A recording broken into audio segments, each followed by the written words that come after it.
morning everyone. Good morning. Myself Jayashmi, Ground Director of Vestige. இந்த opportunity கொடுத்து இந்த இடத்துல சௌஜன்யா மேம்க்கு நான் ரொம்ப தேங்க்ஸ் பண்ணிக்கிறேன். மறுபடியும் பார்த்தீங்கன்னா இதுவரை நான் தேங்க்ஸ் எங்கள் ஃபேமிலிக்கு எதுவுமே நான் சொன்னதே கிடையாது. நிறைய பாசிட்டிவ் எனர்ஜி மேடம் கிட்ட ஏற்றிட்டு போயிட்டே இருப்பேன். இது மாதிரி மீட்டிங் அட்டன் பண்ணிட்டு வீட்டுக்கு போனோடனையும் ஏதாவது ஒரு ரிஜெக்ஷன் வந்துகிட்டே இருக்கும். அதனால நான் வீட்டில் போய் ஓப்பனாகவே சொல்லுவேன், உங்களுக்காக நான் எப்பவுமே தேங்க்ஸே சொல்ல மாட்டேன் அப்படின்னு சொல்லுவேன். நான் எல்லாருமே அவங்களுடைய ஃபேமிலிக்கு தேங்க்ஸ் பண்ணுறாங்க, நான் மட்டும் சொல்லலைப்பா அப்படிங்க வீட்டில். ஆனால் இன்னைக்கு பார்த்தீங்கன்னா நான் எனக்கு கிரவுண்ட் டைரக்டராக நிற்கிறேன்னா எனக்கு ஃபுல் சப்போர்ட் எங்கள் வீட்டுக்காரர் தான்.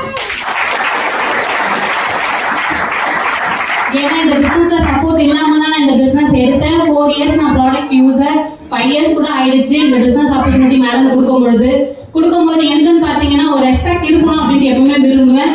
நான் MSc முடிச்சிருக்கேன். எனக்கு டிகிரி படிக்கும் போது எனக்கு மேரேஜ் ஆயிடுச்சு. ஆனால் எங்கள் வீட்டில் நான் மாமாவெல்லாம் கல்யாணம் பண்ணிக்கிட்டேன். அவங்க என்னை படிக்க வைக்கிறேன்னு சொன்னதுனால தான் அம்மாவும் கல்யாணம் பண்ணி கொடுத்தாங்க. ஸோ அப்படிதான் என்னுடைய லைஃப் வந்து கண்டினியூ பண்ணிக்கிட்டே இருந்தேன். அதுக்கப்புறமா பாப்பா பிறந்தாங்க. அவங்க 3 வயசு பசங்களை ஸ்கூல் சேர்த்துட்டு திருப்பி மாஸ்டர் டிகிரி பண்ணேன். அதுக்கப்புறமா B.Ed பண்ணேன். இதுதான் ஒரு லைனாக என்னுடைய கமிட்மெண்ட்டாக போயிட்டு இருந்துச்சு. எல்லாத்துக்குமே எங்கள் வீட்டுக்காரர் ரொம்ப சப்போர்ட் பண்ணுவார். வீட்டில் எங்கள் மாமியார் வேணான்னா கூட எங்கள் வீட்டுக்காரர் தான் படிக்க வைப்பார். ஜாபுக்கு போகணும் அப்படின்னு சொல்லும் பொழுது கூட எங்கள் வீட்டுக்காரு வேணாம் அந்த காசு எவ்வளவோ நான் கொடுத்துட்றேன், நீ ஜாபுக்கு போக தேவையில்ல, வீட்டில் பசங்களை பார்த்துட்டு இருந்தால் போதும் அப்படின்னு சொன்னாங்க. ஆனால் நான் என்ன பண்ணேன், நான் போகணும் கண்டிப்பாக அப்படின்னு சொன்னதுக்கப்புறமா நீ இன்னும் படி, PhD பண்ணு, MPhil பண்ணு, PhD பண்ணு, எது வேணாதுக்கும் நான் பர்மிஷன் கொடுத்தேன், ஆனால் ஜாபுக்கு மட்டும் போகாது அப்படின்னு சொன்னாங்க. அதுக்கப்புறமா பசங்க ஸ்கூல் போயிட்டு ஸ்கூலுக்கு வர நேரமாக அந்த டைமிங் கம்ஃபர்டபுளாக ஸ்கூலுக்கு மட்டும் அனுப்பி விட்டாங்க. ஏன்னா குழந்தைங்களும் பார்த்துக்கிட்டோம், வேலையும் பார்த்துக்கணும் அப்படின்றதுக்காக.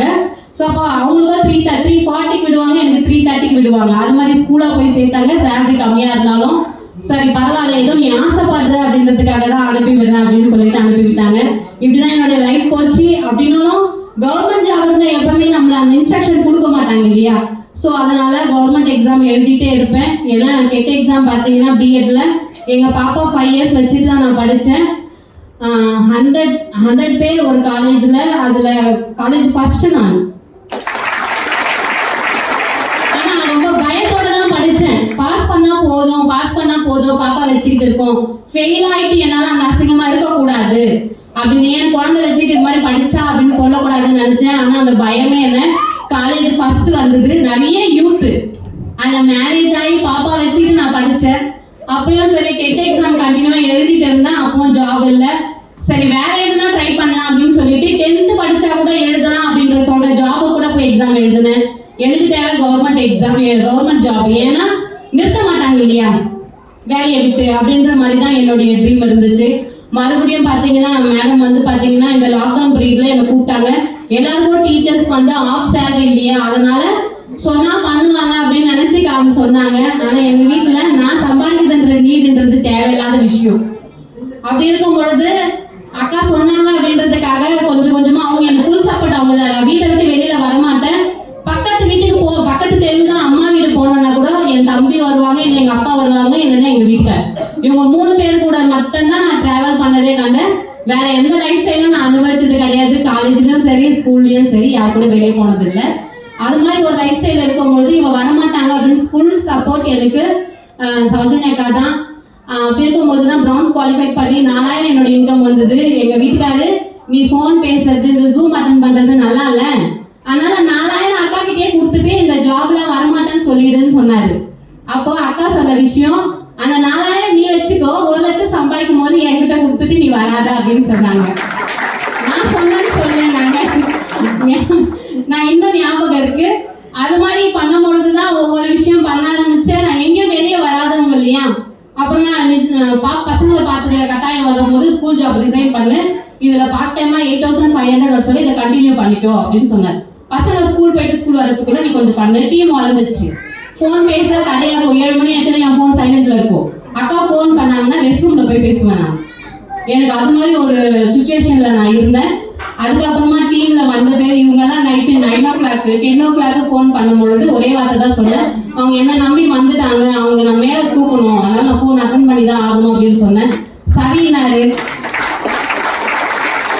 10ஆம் தேதி ஸ்டேட்மெண்ட் வந்ததும் இவங்க எல்லாம் தேங்க்ஸ் சொல்லி, இது மாதிரி எனக்கு இன்கம் வந்துச்சு, ரொம்ப தேங்க்ஸ் மேடம் சொல்லுவாங்க. அவர் பக்கத்துல இருந்து கேட்டுட்டு தான் இருப்பாரு. அப்ப அந்த விஷயம் அவரு நான் சம்பாதிக்கனாலும் மற்றவங்களை சம்பாதிக்க வைக்க போறேன் இல்லையா, சரி போ அப்படின்னு சொல்லி எனக்கு அதை கொடுத்தாரு. ஆனா எனக்கு பயம். நிறைய தடவை வீட்டுல ஹோம் மீட்டிங் மேடம் கூட கார்ல போகணும், மேடம் கூட வருவேன். திடீர்னு ஒரு நாள் நீ தனியா தான் போனோம்னாங்க, எனக்கு பயம். என்னால முடியல. இவங்க போய் ஆட்டோல ஏத்துறாங்க, ட்ரை பண்ணிட்டே இருக்கேன். காலையில எனக்கு மீட்டிங் கேன்சல் ஆயிடணும், நான் வீட்டுக்கு வந்துடணும் அப்படின்ட்டு நினைச்சுட்டே போறேன். அவர் ஏற்றி விட்டா 2 நிமிஷம் தான் ஃபோன் பண்றேன், மேடம் இன்னைக்கு யாருமே வரல, கேன்சல் பண்ணிடலாமா? நாங்கள் கேன்சல் பண்ணிடலாமான்னு கடற்கரை எங்க வீட்டுல ஃபோன் பண்ணி இறங்கிட்டேன். நான் உடனே நான் இங்க இருக்கேன்பா வந்து கூட்டு போயிட்டு எனக்கு அவ்வளவு பயம். எனக்கு டிராவல் பண்ணிட்டு போகும்போதெல்லாம் ஜென்ஸ் எல்லாம் இருந்தாங்கன்னா எனக்கு ரொம்ப ஷிவரிங்கா இருக்கும். லேடிஸ் யாருன்னா இருக்காங்களா பார்ப்பேன், அப்படி இல்லைன்னா இறங்கிடுவேன். எங்க இறங்குறேன்னு எனக்கு தெரியாது, இறங்கிடுவேன். ஃபேஸ் பண்ண முடியாது. இந்த வரைக்கும் பக்கத்துலயே தான் ஒரு 5 கிலோமீட்டர்ஸ்ல தம்பி இருப்பாங்க, சொன்னா திட்டுவாங்க. ஏன்னா எனக்கு எதுவுமே நீடுன்றது வீட்டுல எதுவுமே தேவையில்லாத விஷயம். ஏன்னா அம்மா கவர்மெண்ட் ஜாப், ஒரே பொண்ணு ஒரு பையன். ஏன்னா நல்லா பார்த்துப்பாங்க. ட்ரெஸ் எடுத்தா எடுப்பாங்க, பேக் எடுத்தா எடுப்பாங்க, ஸ்லிப்பர் எடுத்தா எடுத்து தருவாங்க. அப்ப என்ன இருக்கு, எனக்கு ஆசையா இருக்கும், ஒரு செருப்பு ஆறாதா, கொலுசு ஆறாதா, புதுசா ஏதாவது வாங்கலாமா அப்படின்னு தோணும். ஆனா எல்லாமே என்ன அவ்வளவு சேஃபா வச்சு பாத்துக்கிற ஆள்கிட்ட நான் எங்க இருந்து போய் நான் சம்பாதிக்கணும், நான் பண்ணணும்னு சொல்ல முடியாது. சில டைம்ல எனக்கு ரொம்ப இது என்னால பண்ண முடியாது. ஏன்னா வெளியே அனுப்புற ஆளுங்களா இருந்தா பண்ண முடியும். இன்னொன்னு நீட் இருக்கணும், இருந்தா பண்ணணும்னு நினைப்பாங்க. எதுவுமே இல்லாத என்னால சத்தியமா பண்ண முடியாதுன்றது ஒரு பயத்தோட தான் இதுல டிராவல் பண்ணேன். மீட்டிங் ஒரே ஒரு நாள் போயிட்டு வரும்போதெல்லாம் எங்க வீட்டுக்காரர் அமைதியா இருப்பாரு, ஆனா திட்ட மாட்டாரு. அமைதியா இருப்பாரு. நீ போறது பிடிக்கல அப்படின்வாரு. எங்க அம்மா திட்டுவாங்க, எங்க மாமியார் திட்டுவாங்க.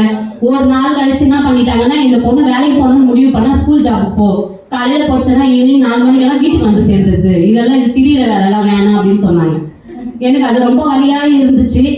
ஏன்னா ஒவ்வொரு விஷயமும் அதை பார்க்க என்னால முடியல. மேடம் கிட்ட கால் பண்ண, அதுக்கு என்ன பண்ண சொல்றேன். அதோட எல்லா வழிகளும் அப்படியே தாங்கி கிச்சன்ல பாத்திரம் கழுவும் போது, சமைக்கும் போது எல்லாமே எனக்கு அதுக்குள்ள கண்ணீரா வந்துட்டே இருக்கும். அப்ப நினைப்பேன், இந்த ஸ்டேஜ் எனக்கு ஒரு நாள் வரும், அன்னைக்கு நான் சொல்லுவேன் சொல்லுவேன். அப்படியே போயிருந்த காலம். என் பாப்பா வந்து +2, அம்மா என் கூட இருமா அப்படின்பா. அம்மா ஒரு கோலுக்காக ஓடுற இல்லையா, நீயும் அதே மாதிரி உன் கோலுக்காக நீ வேலை செய்யணும்னு சொல்ல.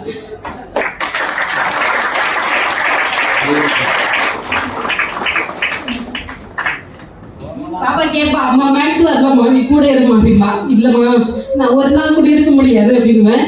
ஆனா ஏன்னா என்னுடைய டைமண்ட் முடிக்கணும் அப்படின்னு சொல்லி தான் டிசைட் பண்ணேன். லாஸ்ட் மந்த் பண்ணேன், என்னால முடியல.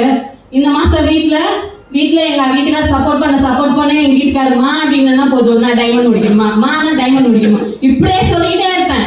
சார் சொல்லுவாரு, அந்த பாசிட்டிவ் எனர்ஜி உங்ககிட்ட இருக்கணும், முனைக்கணும் இருக்கணும்னு. தனியா கூட முனைக்கிறது கிடையாது, வீட்டுல ஃபேமிலியோட தான் முனைக்கிட்டே இருப்பேன். அந்த விஷயம் வீட்டுல எங்க வீட்டுக்கார கூடும்போதெல்லாம் சொல்லுவாரு, நான் டைமண்ட் முடிக்கணுமா அப்படின்ட்டு. லாஸ்ட் மினிட் நான் சொன்னேன், நான் கிரவுண்ட் முடிக்கணுமா அப்படின்னு கேட்டாரு. எனக்கு எப்படி சொல்ல தெரியல. அந்த டைமண்ட் முடிக்கணும்ட்டு டைமண்ட் முடிச்சு இந்த ஸ்டேஜ்ல நான் 5 பேரை டைமண்ட் முடிச்சுட்டேன் அப்படின்னு சொல்லிட்டு பேசணும் அப்படின்னு நினைச்சேன். லாஸ்ட் மினிட் என்னன்னு தெரியல. என்னுடைய அன்னைக்கு எப்பவுமே வீட்டுல உட்காரதே கிடையாது. எழுந்துக்கிறது, சமைக்கிறது, டைமுக்கு எல்லாம் முடிச்சுட்டு ஓடிடுறது, நைட் வர்றது, தூங்க கூட நேரம் இருக்காது. 4 to 5 years தான் இருக்கும். பசங்க சாப்பிட்டாங்களா சாப்பிடலையா, சாப்பிடாம பத்தாம குழந்தைங்களுக்கு ஊட்டுவோம். அந்த விஷயமா என்கிட்ட பண்ணல. நானு அவ்வளவு டைட்டா ஒர்க் போச்சு. எங்க வீட்டுக்காரர் பேசாம கிரவுண்ட் முடிச்சிடு, இவ்வளவு டைட்டா ஒர்க் போகுது அப்படின்னாரு. அம்மா இல்ல 1 lakh சம்பாதிச்சாதான் கிரவுண்ட் முடிக்கணும், இல்ல நல்லா இருக்காது, இந்த 38,000 நல்லா இருக்காது அப்படின்னு சொல்லியிருந்தேன். லாஸ்ட் மினிட் கோல் சார்ட் பார்க்கும் போது 1 lakh கிரவுண்ட் டைரக்டர் போட்டிருந்தேன். சரி, இப்போ கிரவுண்ட் டைரக்டர் முடிச்சா 1 lakh சம்பாதிக்கிறதுக்கு ஈஸியா இருக்கும் அப்படின்னு மனசுல பிக்ஸ் பண்ணேன். காலையில இருந்து அக்கா கிட்ட சொல்லாம அப்படியே டிராவல் பண்ணிட்டே இருந்தேன். அதுக்கப்புறமா அக்கா கிட்ட கால் பண்ண, அக்கா கிரவுண்ட் டைரக்டர் முடிச்சுட்டுமான்னு கேட்டேன். முடிச்சிடுமா அப்படின்னாங்க. ஹஸ்பண்ட் கிட்ட கால் பண்ணேன், நீ வீட்டை வந்து சேரு, அவர் வீட்டுக்கு வந்து சேர்ந்துடணும், வீட்டை வந்து நீ ஃபீல்டு ஒர்க் முடிச்சுட்டு வீட்டை வந்து சேரு பேசலாம் அப்படின்னாங்க. நீ சீக்கிரமா ஜாப் முடிச்சுட்டு வீட்டுக்கு வந்துருப்பா, நான் வந்துடுறேன் அப்படின்னு சொன்னேன். வந்ததுமே அவர்தான் சொன்னார், அக்காவுக்கு ஃபோன் பண்ணி கேட்டியா அப்படின்னாரு. சரி நான் கேட்கறேன் அப்படின்னு சொன்னா, ஃபோன் பண்ணி கேட்ட பிறகு சரி அப்படின்னு சொல்லி அப்போதான் ஃபிக்ஸ் பண்ணிட்டு இன்னைக்கு கிரவுண்ட் டைரக்டர் அப்படின்ற ஒரு பொசிஷன்ல இருக்கிறேன். ஆனா டைமண்ட் முடிக்கும் போது கூட நான் அதுக்கும் ஒரு ரெஸ்ட்ரிக்ஷன் வச்சிருந்தேன். இவ்வளவுதான் சொல்லணும், இவ்வளவு சொல்லக்கூடாது அப்படின்ட்டு இன்னைக்கு கிரவுண்ட் முடிக்கும் போதுதான் தெரியுது. நான் நிறைய பேர் வந்து சப்போர்ட் இல்லை அப்படின்னு சொல்லுவாங்க. ஆனா நானும் அதே சப்போர்ட் இல்லாம தான், ஜாயிண்ட் ஃபேமிலியில இருக்கிறவங்களே சப்போர்ட் இல்லாம எடுத்து இன்னைக்கு நிக்கிறாங்க. அப்ப எல்லாரையும் முடியும் அப்படின்னு சொல்லிட்டு அவங்க சொன்ன விஷயம் தான் நான் இன்னைக்கு கத்துக்கிட்டு தான் இன்னைக்கு மொத்த சப்போர்ட்டோட இந்த பிசினஸ் வந்துட்டு இருக்கு. நிறைய ரிஜெக்ஷன்ஸ் வீட்டில் வந்தாலும் எங்க வீட்டுக்காரர் தான் ஃபேஸ் பண்ணுவாரு. நான் 12 மணிக்கு எல்லாம் கூட வீட்டுக்கு போன நாள் உண்டு. அது மாதிரி இருக்கும்போது கூட பயம் இந்த பயத்தோட தான் எனக்கு அதிகமா நான் ஃபீல்ட் ஒர்க் பண்ணேன். எல்லாத்துலயுமே 7 o'clock ஆயிடுச்சுன்னா ரொம்ப ஷிவரிங் வந்துடும், எனக்கு ரொம்ப லோ பிபி ஆகிற மாதிரி வந்துடும். பயம் வந்துடுச்சுனாவே போதும், அந்த அளவுக்கு பயத்தோடவே ஒர்க் பண்ணேன். ஆனா எந்த நாள் ஒரு நாள் நம்ம இன்கம் எடுப்போம், ஒரு நாள் நம்ம ஒரு பொசிஷன்ல நிற்கும் போது அது மாறும் அப்படின்ற டிசைட் பண்ணேன். ராஜன் சார் பார்க்கும்போது கூட பாத்தீங்கன்னா ஒரு பயம் இருக்கும் எனக்கு, கிட்ட போய் நின்று போட்டோ எடுக்கிறது கூட மேடம் சொல்லுவாங்க பாசிட்டிவ் எனர்ஜி கிடைக்கும் மேடம் சார் கிட்ட அப்படிம்பாங்க. அவர் சொல்லி கொடுத்த மேடம் விஷயம் தான் சார் கிட்ட நெருங்க ஆரம்பிச்சேன். அதுக்கப்புறமா சார் வாயில என் பேர் வரும்போது கூட மேடம் சொல்லி கொடுத்தாங்க, இனிமேல் நீ சக்சஸ் ஆயிடுவோமா அப்படின்னாங்க. அதுக்கப்புறம் எனக்கு கண்டினியூவா சக்சஸ் வந்தது. அம்மா பூட் கேம்ப்ல சார் பாத்தீங்கன்னா அசோக் சார் கூட ரெகுலரா பழக ஆரம்பிச்சோன்னு இன்னும் கொஞ்சம் பயம் வந்துச்சு. சார் ட்ரைனர் கிட்ட எல்லாம் என் பேர் தெரிய வரும்பொழுது நான் இன்னும் ஒரு லெவல்ல இருக்கணும் அப்படின்னு நான் நினைச்சேன். அசோக் சார் கிட்டயும் ஒரு துபாயில நாங்க போகும்போது ஏர்போர்ட்ல இருந்து எனக்கு பழகிட்டேன். எனக்கு அப்பவும் இன்னும் கொஞ்சம் பயம் வந்துச்சு. எல்லாரும் ட்ரைனர்ஸ் கூடவும் நான் பழகின பேரு, நான் யாருக்கு ஒரு பொசிஷன்ல நின்னா மட்டும்தான் அந்த இடத்துல நான் அவங்களுக்கு கொடுக்குற மரியாதையும் எனக்கு அவங்க கொடுக்குற மரியாதையும் அப்படின்னு நினைச்சேன். இன்னைக்கு கிரவுட் டைரக்டர் பொசிஷன்ல நான் நிற்கிறதுக்கு ரொம்ப ஹாப்பியா சொல்லிட்டாங்க. Thank you sir, thank you so much.